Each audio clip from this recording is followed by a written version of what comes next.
জাতীয় প্রেস ক্লাবে প্রাথমিক বিদ্যালয়ে নিয়োগের জন্য সুপারিশপ্রাপ্তদের অবস্থান কর্মসূচি চলছে। সেখানে রয়েছেন সহকর্মী তাজনুর ইসলাম। যাব তার কাছে। তাজনুর, তাদের দাবি কি বিস্তারিত জানাবেন আমাদের?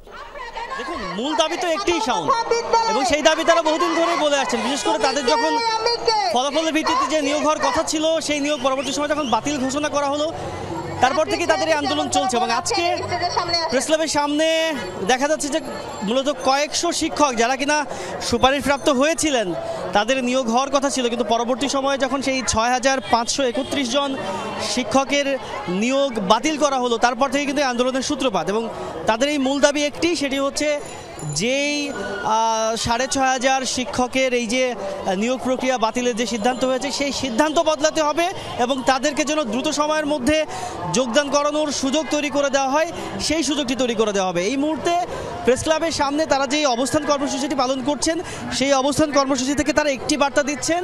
সেই বার্তাটি হচ্ছে, যতক্ষণ পর্যন্ত তাদের এই দাবি মেনে নেওয়া না হচ্ছে, ততক্ষণ পর্যন্ত তারা এই প্রেস ক্লাবের সামনে অবস্থান করবেন। তবে আজকে এখানে ঢাকা এবং চট্টগ্রাম বিভাগের বিভিন্ন জেলায় যারা সুপারিশপ্রাপ্ত হয়েছিলেন, তারাই মূলত এই অবস্থান কর্মসূচিতে আজকে অংশ নিচ্ছেন। শাওন। তাজনুর, ধন্যবাদ আপনাকে।